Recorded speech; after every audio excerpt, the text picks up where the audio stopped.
Hello everybody, I'm here working with a Singer, let's see, electronic control. Model number is 57820C. I always think C means commercial grade meaning that the motor is a lot bigger. It's in this little area here. Um, but when this is a really cool sewing machine. It can run just about anything. Let's see, when you want to make a bobbin, you want to get your bobbin, you want to make sure you string it through the hole from the inside of the bobbin, then coming back through the bigger part of the bobbin, and then you hook it on here and you click it, okay? But when you do thread it, you want to go from the back side. You can actually keep it hooked in here, then turn around and come back around this way, okay? Then you go ahead and you click this in, and then you disengage the sewing machine by pushing this little button, okay? When you're done, you want to make sure and re-engage your sewing machine, and then you want to click this over so that way the machine doesn't get confused, okay? I want to make sure this thing's threaded right. Sometimes it gets me confused. There we go. All right, so when you come to thread this machine, you go from the back. So make sure that the thread is rolling this way, because it's an older spool. It's going to get caught. There's a little thing on this side that will cause it to get caught, and then it throws the thread around. You don't want that. You want to make sure it's on the back side. Then you go here and you hook it through this little thing. It's right underneath here. I don't know if you can see it. And then you hook it in so it's inside there, okay? Then you come down and you hook it through this little guy. I'm trying to get you a close-up. Through this, down in here. You want to make sure the foot is in the highest position that opens the chambers to receive that thread. So you want to go ahead and put that thread through, and then you want the uptake in the highest position so you can thread this through, come back down. Then you want to thread it through the corkscrew, then through the loop, and then into the needle, okay? And then when you get ready to sew, you can get this ready, and then you can lock it down, but we're not doing that exactly just yet, okay? Now this is a bottom feed. Oh, top feed, excuse me. Jeepers, I've been having a bad day today.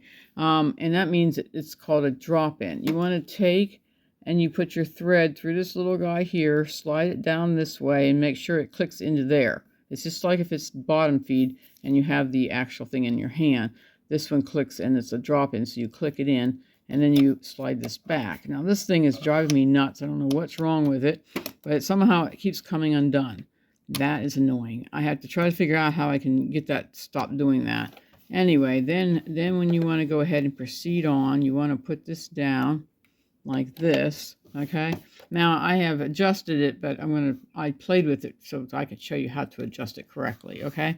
But anyway, it is sewing correctly. I've been sewing with it and making sure the thing is running perfectly. But I moved this so I could show you what I'm doing, okay? Then this here is your turn on button. That basically turns and just makes the sewing machine run. And then we're going to have to go and run it. But before that, let's go through some of these things. Right now I have it on zigzag, so we're going to switch it back to straight, and that's on straight, okay? This is your position for your needle. This is to engage your width into zigzag.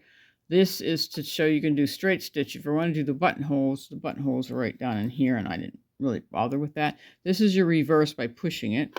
It moves that material, okay? I have it set on number 3, okay, basic sewing. If you're doing basting, you want to do 5.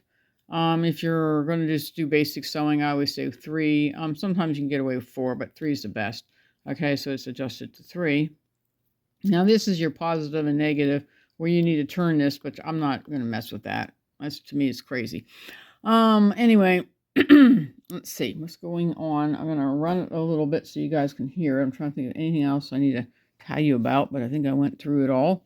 I mean, this is the this is the extended table. You take this off, and then you can do your sleeves, and you can do cuffs like hems. It comes with a little box full of fun goodies, okay, right here. So I just want to show you. This one, I cleaned it out. It's a deep clean, and went in and found a couple dust bunnies, a bunch of little threads. I took the old sticker off. I'm going to be putting my sticker here, which I have not done yet. And but that's what I found inside the sewing machine. And I greased it. I greased all the gears up in this area because the gear grease was hard and I had to get it loosened up.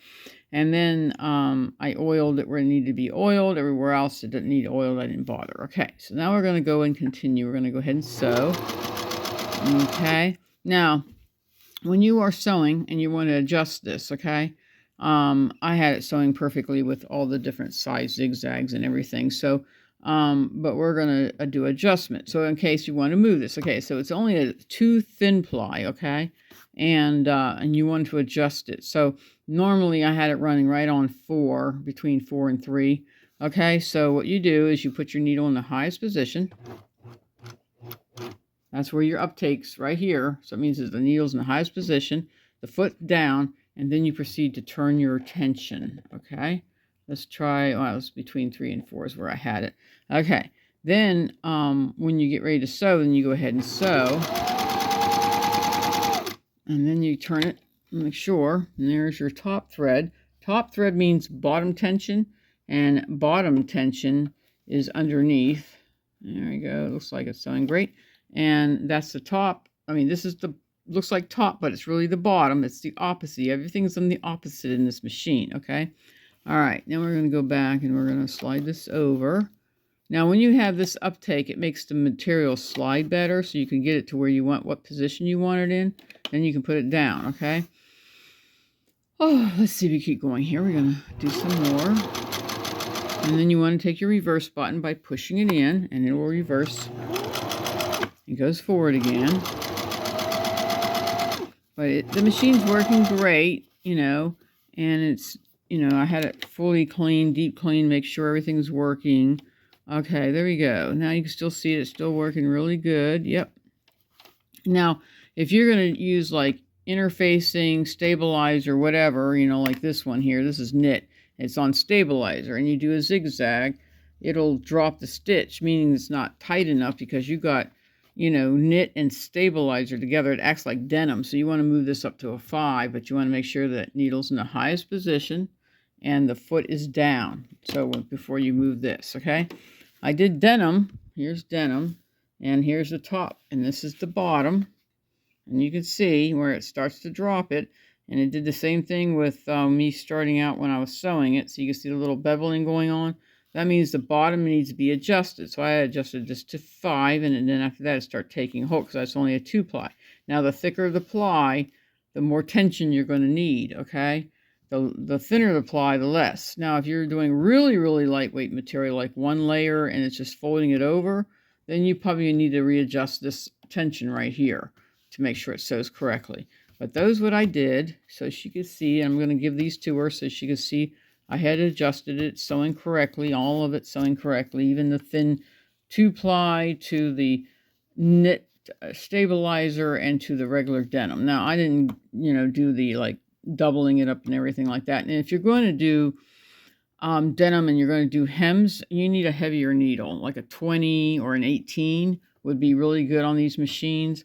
I think these ones take universal. I think they come with Singer. This one says Singer sewing machine needles right here. Those are universal, okay, because the way they're making them. Okay, now if it was the colored ones and they got a colored tip here, those are the ones that are the 4 digits. These are the universals, so they can take the single digits. Anyway, so this is the sewing machine is ready for her to pick it up. I'm going to work on another one she bring me. A lot of people seem to be bringing them in 2s lately. So, and, well, when I get the next one done, I'll try to get another video up. Might not be the same day. Might be another day I'll put the video up. So you got any questions, just, you know, let me know. Anyway, but the sewing machine is in excellent condition. I don't see really any major problems. I gave it a good cleaning, you know, disinfectant. I'll probably go over it one more time before she picks it up. But I hope you enjoyed this video. Give me a like, comment down below if you have a sewing machine like this. I'd love to hear from you. And I just want to say have a great day. I'll talk to you guys later. Bye-bye.